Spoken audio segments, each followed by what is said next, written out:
Before I start, I just want to thank you, Antonio Guterres, for speaking so clearly about the climate crisis. It brings a lot of hope to people.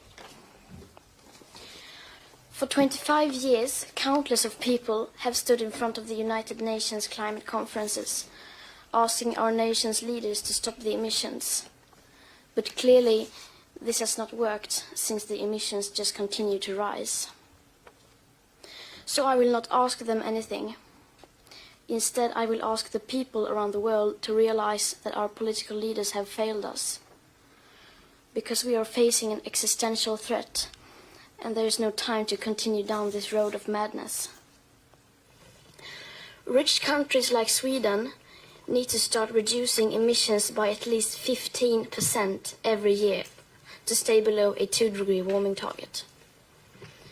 You would think the media and every one of our leaders would be talking about nothing else, but they never even mention it. Nor does hardly anyone ever mention that we are in the midst of the 6th mass extinction, with up to 200 species going extinct every single day. Furthermore, does no one ever speak about the aspect of equity, clearly stated in the Paris Agreement, which is absolutely necessary to make it work on a global scale. That means that rich countries, like mine, need to get down to 0 emissions within 6 to 12 years with today's emission speed. Because how can we expect countries like India, Colombia or Nigeria to care about the climate crisis if we, who already have everything, don't care even a second about our actual commitments to the Paris Agreement? So when school started in August this year, I sat myself down on the ground outside the Swedish Parliament. I school striked for the climate. Some people say that I should be in school instead. Some people say that I should study to become a climate scientist so that I can solve the climate crisis. But the climate crisis has already been solved. We already have all the facts and solutions. And why should I be studying for a future that soon may be no more, when no one is doing anything to save that future?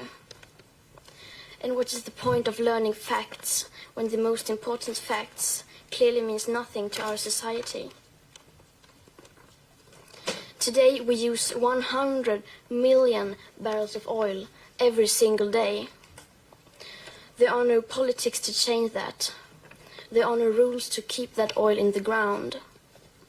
So we can no longer save the world by playing by the rules, because the rules have to be changed. So we have not come here to beg the world leaders to care for our future. They have ignored us in the past and they will ignore us again.